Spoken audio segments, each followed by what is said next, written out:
एक समय की बात है जब बुद्ध एक बड़े शिक्षाप्रद यात्री के रूप में प्रसिद्ध थे। उनके पास सभी जनसमुदाय को आदर्श जीवन के लिए नेतृत्व करने की क्षमता थी। एक बार उन्होंने एक छोटे से गांव में अपना रास्ता बनाने का निर्णय लिया।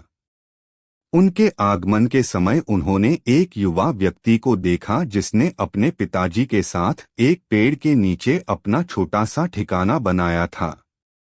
वह व्यक्ति अपने पिताजी साथ बहुत ही धन्य और संतुष्ट दिख रहा था।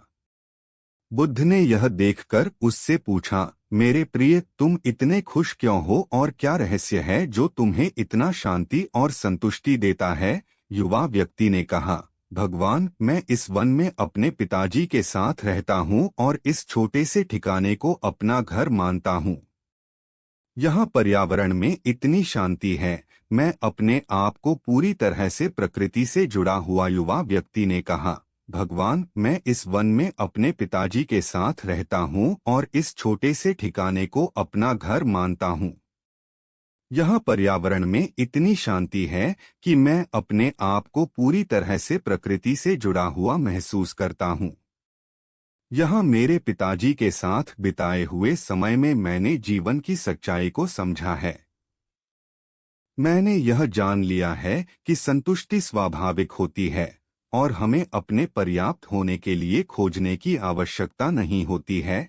बुद्ध ने ध्यान से उसके शब्दों को सुना और उसे आश्चर्यचकित कर दिया कि इतनी छोटी सी जगह पर भी इतनी गहरी संतुष्टि कैसे मिल सकती है।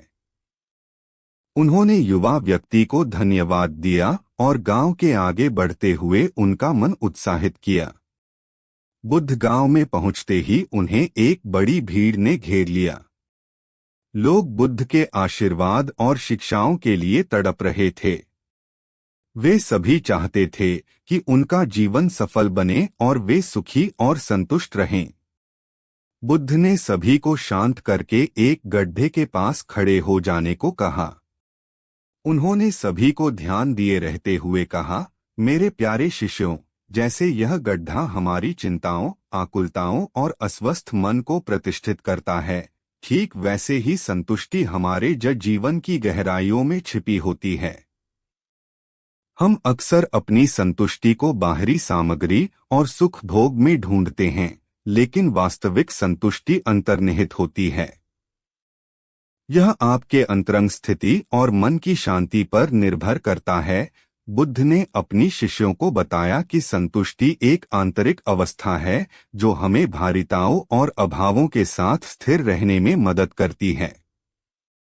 यह सामरिक भोगों या समृद्धि के बाद में नहीं मिलती है, बल्कि यह अपने अंतर्यामी अस्तित्व को खोजने और अपने मन की सामरिकता और शांति के साथ मिलती है। उसी समय एक गरीब किसान अपने जमीन को जोतने में लगा हुआ दिखा।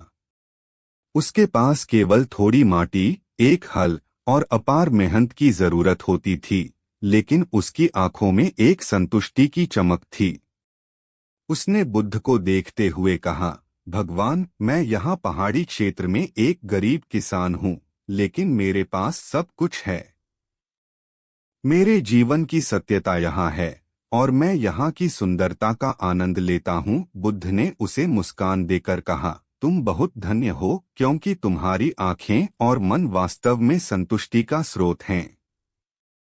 तुमने जीवन की महत्वपूर्ण सत्यता को समझ लिया है कि संतुष्टि हमारे अंदर होती है और बाहरी परिस्थितियों से अलग होती है।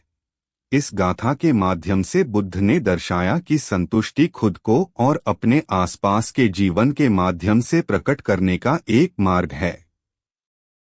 हमें दुख के पीछे नहीं भागना चाहिए, बल्कि हमें आंतरिक शांति और संतुष्टि के लिए अपने जीवन के साथी बनना चाहिए। जब हम अपनी आंतरिक स्थिति से जुड़ जाते हैं, तो हमें सभी परिस्थितियों के बावजूद सुखी और संतुष्ट रहने की क्षमता मिलती है। बुद्ध की इस कथा ने लोगों को यह सिखाया कि संतुष्टि स्वाभाविक रूप से हमारे अंदर होती है और हमें उसे बाहरी चीजों द्वारा प्राप्त करने की आवश्यकता नहीं होती है।